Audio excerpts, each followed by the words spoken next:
మీ చర్మం మీద ఎర్రటి మచ్చలు తెల్లటి పొలుసుల్లాగా, అంటే చేప కనుక పొలుసులు ఎలా ఊడిపోతాయో అలా పొరలు పొరలుగా ఊడిపోవడం కానీ, లేకపోతే మీకు దురద, మంట చాలా విపరీతంగా రావడము, ఇటువంటి లక్షణాలు ఉన్నాయా? అయితే ఇది సాధారణ చర్మ వ్యాధి ఏదో అని మీరు నార్మల్గా మందులు వాడుతున్నారా? కాదు, ఇది సోరియాసిస్ అనే ఒక ఆటో ఇమ్యూన్ డిజార్డర్. అయితే సోరియాసిస్ అనేది అంటువ్యాధి కాదు. దీని మీద అవగాహన చాలా అవసరం.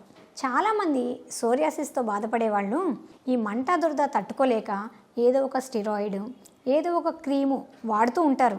చాలా నెలల నుంచి, చాలా సంవత్సరాల నుంచి కూడా ఈ ఇబ్బందితో బాధపడుతూ ఉంటుంటారు. అయితే ఇంకా మాకు దీనికి వైద్యం లేదా అని మానసికంగా కుంగిపోతూ ఉంటారు. బట్ ఇప్పుడు మీరు బాధపడాల్సిన అవసరం లేదు. సోరియాసిస్ వ్యాధిగ్రస్తుల కోసం ఇప్పుడు హోమియోపతిలో జీసీఎస్ అనే విధానం ద్వారా చక్కటి మందులు అందుబాటులో ఉన్నాయి. అంతేకాకుండా మీరు ఆలస్యం చేస్తే ఇంకా ఈ సమస్య మీ జీవితాన్ని ప్రభావితం చేస్తుంది. కాబట్టి ఎవరికైనా, మీకు కానీ మీకు తెలిసిన వాళ్ళకి కానీ ఇటువంటి లక్షణాలతో, ఈ సోరియాసిస్ వ్యాధితో ఎవరైనా బాధపడుతుంటే సలహా కోసం కింద నెంబర్ని సంప్రదించండి.